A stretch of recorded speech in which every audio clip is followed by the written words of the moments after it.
Vitamin and mineral nutrition for pigs. A vitamin has its name because it was originally conceived as a vital amine, and thiamine was the first vitamin to be discovered. Vitamins are organic compounds that are required for the maintenance of life and the normal growth and normal metabolic reactions of just about any living organism. Animals are not able to synthesize most vitamins, and therefore they need to obtain the vitamins via the diet. Vitamins are required in relatively small quantities compared to a lot of the other nutrients, and some are essentials for the regulation of metabolism. They intervene in biochemical reactions, but they're not part of the products, and they're factors or cofactors for many enzymes. And just like the enzymes, they're not part neither of the substrate, not the products, but they are absolutely essential. And they also play a very important role in the transformation of energy and in the production of energy for bodily functions. However, because of the nature, they're not considered a source of energy. Vitamins are divided in two big groups, the fat-soluble vitamins and the water-soluble vitamins. And we'll look at first the fat-soluble vitamins, which are vitamins A, D, E, and K. Vitamin A refers to a group of different chemical compounds, and then we can see the structures of four of those compounds that could be either vitamin A or could be precursors of vitamin A. We call them retinoids in animals and basically carotenoids in plants. And then these compounds will have important biological functions. In the case of pigs and most mammals, they're important for growth, vision, the immune system, the reproduction system, and the secretion of a variety of different compounds. The deficiency severely compromise the respiratory system, the gastrointestinal system, and the uterine mucosa. So all the mucosals and membranes are heavily compromised. And when we experience vitamin A deficiency, those epithelial cells tend to undergo a keratinization, which is like a hardening, and they are less permeable. Vitamin A should be provided in the diet for pigs. Vitamin A, it's one of the few vitamins where we see that we have an excess along with vitamin D. So it's important to provide an adequate level of vitamin A at the requirement or above the requirement at a recommended level, but be mindful that too much vitamin A could be potentially toxic for pigs. As we mentioned before, deficiency of vitamin A leads to keratinization of a lot of those epithelial cells. And if those epithelial cells are part of the gastrointestinal tract, well, then digestion and absorption of nutrients is not going to be as properly needed to maintain growth. Vitamin A is also required for B cell activation, and we talk about more about the immune system in a further talk. But vitamin A is required also for the activation and the production of antibodies, so it has a very important role in what we call antibody-mediated immunity, in the part of the antibody or the immune response that we call cell-mediated immunity, mainly mediated by T cells. Vitamin A is also very important for the expression of IL-2 and IL-2 receptors, and this is important for the activation of T cells, and we'll see this with more detail in a further talk. Finally, we know that vitamin A deficiency appears to be important for a lot of biological functions, and then we know of the occurrence of vitamin A receptors and the retinoid X receptors in different cells, and therefore the vitamin A can have a direct signaling function in many cells and in many tissues. Vitamin A is also important in the chemotaxis, or the ability of cells of the immune system to migrate through tissues and barriers for the addition of phagocytosis and the production of reactive oxygen species, which is basically are the compounds or some of the compounds that certain cells of the immune system use to destroy pathogens. Reduces the number and the cytotoxicity of natural killer cells, and we'll see more in detail. These are cells that are mainly on charge of scanning for the presence of intracellular parasites like viruses and make sure that to destroy those cells. Impairs the secretion of inflammatory cytokines. These molecules called cytokines are important for the communication of different cell types of the immune system, and therefore in order to mount a proper immunological response. Impairs the T lymphocyte cytotoxicity, which again, when we talk about cytotoxicity, is the ability of T cells or T lymphocytes in this case, in order to exert toxic effects on other types of cells. As an example here, the infection with trichinella in pigs normally induces a strong T helper 2 type response. And then in cases of vitamin A deficiency, then instead of the normal T helper 2 response, we're going to have a helper T1 response. And then without going into too many details here, but by switching the type of response that the immune system it's going to exert, then the net result is that the pig does not going to have the ability to get rid of this particular parasite. So again, I just want to use this as an illustration by saying that we can have the immune system actually mounting an immune response that is not appropriate for the pathogen that needs to be destroyed. Vitamin D is mainly present in two forms: agocalciferol, which comes from plants, and cholecalciferol or vitamin D3, which is the form that we find in animals. Vitamin D3 or vitamin D can be produced by UV radiation, and that is basically exposure to sunlight. So it is good to expose to sunlight, but we also need to be mindful that too much exposure could be harmful, not only for us humans, but it can also be harmful for pigs, and definitely watch out for sunburns. It's important in the maintenance of calcium and phosphorus, and therefore vitamin D has a very important role in bone mineralization and bone metabolism. With deficiencies of vitamin D is that we see problems with bone strength, and then with fractures that could occur when animals are transported or when they are processed at the slaughterhouse. Just like vitamin A, vitamin D in excess is toxic.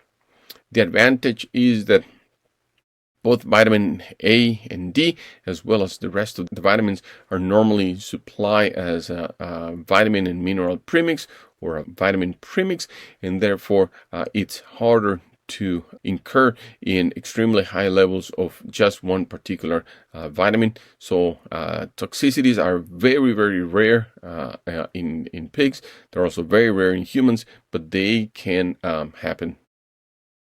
Vitamin E is one of the two vitamins that have antioxidant purposes, and the other one being vitamin C.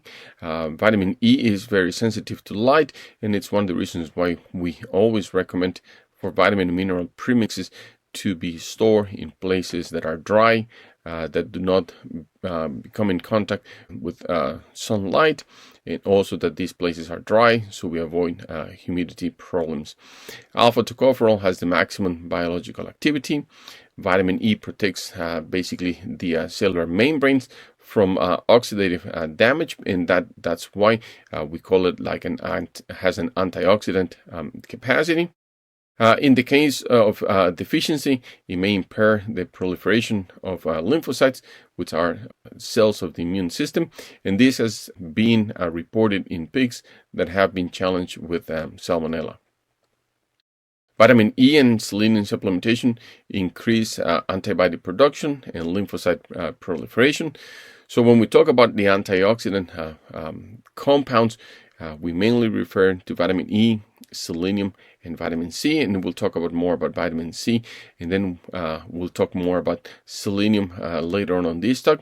But let's keep in mind that selenium is an important nutrient, but then it's also easy to obtain toxicities of selenium. Excess selenium could be toxic for animals as well. Plasma tocopherols and glutathione peroxidase are very low in pigs at birth, but as they increase colostrum consumption, these glutathione peroxidase values in tocopherols will increase, and then they will have greater antioxidant capacity. High levels of vitamin E as an antioxidant role can reduce the circulating levels of interleukin 6 and cortisol. We know this from research when pigs have been subjected to intraperitoneal injection of lipopolysaccharide, which is a component of the gram-negative bacteria that elicit a strong reaction by the immune system. Finally, production of some inflammatory cytokines are induced by reactive oxygen species, and then, as the name implied, these are reactive oxygen, so these are pro-oxidant compounds. So if we're going to generate pro-oxidant compounds that are needed to eliminate some pathogens, we need to make sure that we have the counterbalance, and then we have the proper antioxidant capacity. So these highly toxic compounds are used for the elimination of pathogens, but they will not cause any further damage to other cells. Vitamin K is present in three different forms: the phyloquinones, the menaquinones, and the menadione, whether their origin is plant, bacteria, or a synthetic form. The good news is that all these three forms have a biological activity, and then also vitamin K can be synthesized in the large intestines of pigs, so there's a good amount of vitamin K that could be obtained from there. Vitamin K, it's very important in coagulation functions, but it's also important in terms of bone mineralization. The group of water-soluble vitamins, and like I mentioned, thiamine was the first one to be discovered, and therefore it was assigned the nomenclature of B1, and then from there on, every new vitamin that was discovered was B2, B3, B4, B5 subsequently. Inositol or B8, paramidobenzoic acid or B10, and L-carnitine or B11 were originally identified as vitamins, but we know nowadays that they don't have a vitamin function, but they stuck the name, and then for historic purposes, I just want to illustrate the order in which the vitamins were discovered, and the three ones out of this category that we currently do not consider as vitamins. Riboflavin is present in many ingredients, and then it's generally linked to proteins such as FMN or FAD. It has generally low bioavailability in different ingredients, and it's a coenzyme for various enzymes. Cobalamin, it's an interesting enzyme. It was the last vitamin to be discovered, and then the reason for that is because it has a very interesting mode of action, and it requires what it's known as intrinsic factor, which is secreted by the stomach and the duodenum. For many years, B12 or cobalamin was known as the meat factor, and this is when we start making diets that were based on primarily vegetable sources. Back in the 40s, 50s, and 60s, then there was a need always to have an animal byproduct in the diet because that provided something that was unknown what it was, but without that meat factor, then the animals did not show a proper growth performance, and eventually that meat factor came to be known as cobalamin or vitamin B12. Niacin is present in a variety of ingredients: yeast, meat, and importantly cereals in the case of pig nutrition. The bioavailability in cereals is relatively low, and it's part of two main coenzymes, NAD and NADP. And then tryptophan, it's a precursor. So if we have adequate levels of tryptophan, then we should not need to worry too much about the presence of niacin, because with adequate levels of tryptophan, then the pig should have enough ability to produce good amounts of niacin. Pantothenic acid, it's low in barley, wheat, and sorghum, but it's high in corn and soybean meal. So usually it's something that we don't worry too much about it.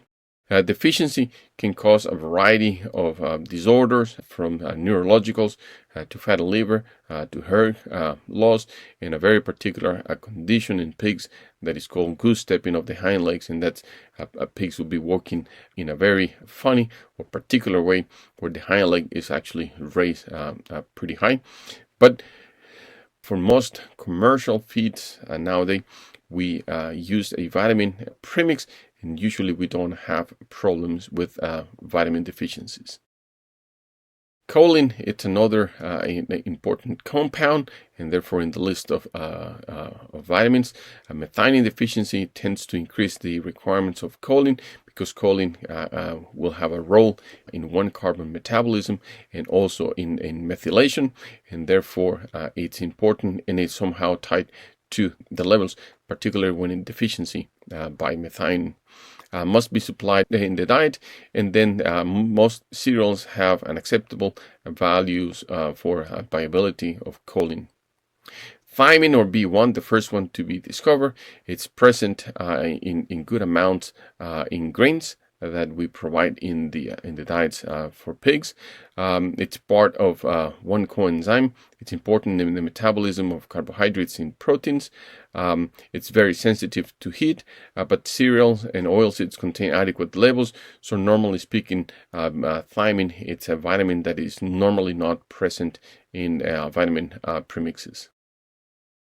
Vitamin B6, or pyridoxine, it's present in three main forms: pyridoxine, pyridoxal, and pyridoxamine. It's what we call it's the vitamin of the amino acid cycles. It's needed as a cofactor or coenzyme for the metabolism of amino acids, and its bioavailability in the ingredients that we normally use in pig diets. It's adequate, and then supplementations, it's usually not required. Folic acid, it's present in many ingredients. It's important for one-carbon metabolism. Deficiency causes anemia and another series of problems. We know that the needs for folic acid are high during pregnancy, and that is basically because the way that the notochord is going to form, and when that neural tube during early embryonic development closes up, it demands a lot of folic acid, and we associate folic acid deficiency in humans with spina bifida, which is a condition where basically that neural tube did not properly close during embryonic development, and it's a vitamin that we need to keep in mind, that we need to supplement to pigs, and particularly to gestating sows during early pregnancy as well as the rest of the pregnancy. Biotin is present in many ingredients. It's relatively low in barley, sorghum, oats, and wheat, but is high in corn and soybean meals, and therefore it's usually not required to provide extra supplementation.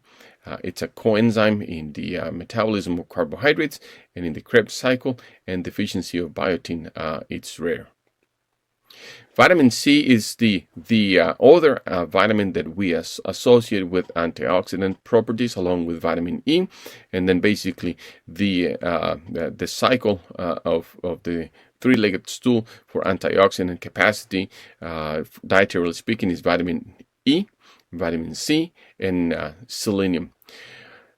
Most animals can produce enough amounts of vitamin C, and therefore vitamin C, it's not required by pigs under normal conditions, but it may be required during high temperatures, during heat stress, and also meat quality may be improved a little bit with supplementation of vitamin C. But in general terms, the only animals known to require vitamin C are those of humans and other primates.